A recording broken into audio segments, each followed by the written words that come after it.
सासंग जी प्यार से कहना धन निरंकार जी। सासंग जी लाइन है कि भक्ति करे कोई सूरमा जाति वर्ण कुल खोए। तो दासी लाइव आई थी और लाइव में बातें शेयर कर रही थी, लेकिन वहाँ पर कुछ कनेक्शन नहीं बना, तो वीडियो शेयर कर रही है आप सभी के साथ।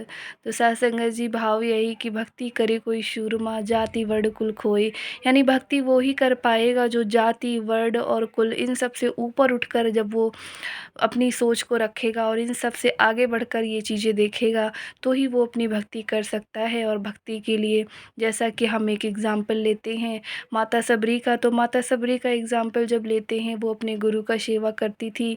और माता सबरी जो जिस जाति से आती थी वो शूद्र जाति, नीची जाति और छुआछूत का भी उनका मतलब जाति से जिस जाति से आती थी तो लोग मानते थे। तो फिर कई लोगों ने, कई जो ऋषि थे उनको अपने आश्रम में उन्होंने आश्रय के लिए नहीं रखा उनको, और जब वो आगे जाती हैं तो वो मतंग मुनि के आश्रम में रहकर और उन्हीं मुनि की सेवा करती हैं जीवन पर्यंत। और जब उनके जो गुरु होते हैं वो शरीर छोड़ रहे होते हैं, तब उनको वो आशीर्वाद देते हैं कि सबरी, तुम्हारी जो हमने आपने जो मेरी अनन्य जो भक्ति की है, सेवा की है, और इसके लिए मैं तुम्हें आशीर्वाद देता हूँ कि तुम्हें राम के दर्शन होंगे। तो इतनी बड़ी बात है कि गुरु की कृपा से ही उनको राम की प्राप्ति हुई। और फिर वो किसी जाति का, वर्ण का, कुल का कोई मोहताज नहीं, उनको उसी जाति में जो है भगवान के दर्शन हुए।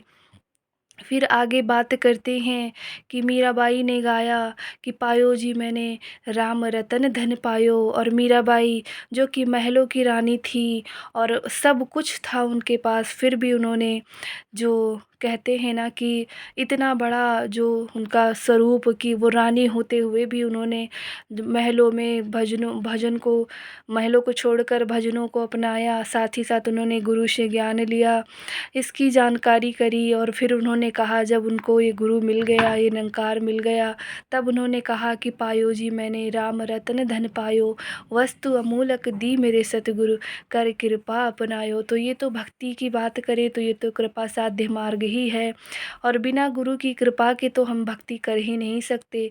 और फिर लाइन वही कि भक्ति करे कोई सूरमा, तो जो महलों में रहने वाली रानी थी, जिनको हम मीराबाई के नाम से जानते हैं, कई सारे लालछन लगाए गए उन पर, कई सारी पाबंदियाँ लगाई गई।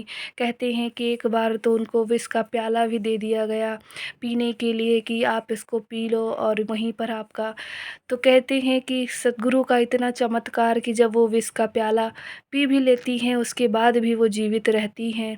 तो लोग आश्चर्य करते हैं कि ऐसा कैसे हो जाता है। तो ऐसा गुरु की कृपा से ही होता है, ऐसा अटूट विश्वास। तो सत्संग जी भाव यही कि हमें भी ये जाति पाति वर्ण मजहब इन सब से ऊपर उठकर जो भक्ति है उस भक्ति को करनी है। और ऐसी भक्ति वो ही कर सकेगा जो कोई सूरमा होगा। नॉर्मल व्यक्ति, नॉर्मल इंसान कोई ऐसी भक्ति नहीं कर सकता, क्योंकि भक्ति एक ऐसी स्ट्रॉन्ग जो भावना, कहते हैं ना कि अगर आप भक्ति करना चाहते हैं तो जीवन में बहुत सारी कठिनाइयों का सामना आपको करना पड़ेगा। और उन कठिनाइयों से ऊपर उठकर जब आप दैविक गुणों को अपनाएंगे, तो ही आपके जीवन में ये जो भक्ति है ये उत्पन्न होगी। ऐसा नहीं कि मैंने कह दिया कि ये नॉर्मल व्यक्ति नहीं कर सकता, मेरा कहने का ये मतलब नहीं, बल्कि मतलब ये था कि भक्ति तो कोई भी कर सकता है, वो किसी भी जाति का हो, वर्ण का हो, मजहब का हो। लेकिन बात वही कि क्या हम इन सब जो दुनियावी दिखावे हैं, दुनियावी चीज़ें हैं, इन सब से ऊपर उठ सकते हैं। और अगर उठ सकते हैं तो हम भी सूरमा ही कहलाएंगे, और हम भी भक्ति के पथ पर ही आगे बढ़ते चले जाएंगे। तो फिर बात यही कि हम सद्गुरु से यही मांगते हैं कि भक्ति का दान देना, भक्ति का दान सभी की झोली में देना और सबको अपने चरणों से जोड़ लेना। ऐसी अरदास आप जी के चरणों में। धन्यवाद जी।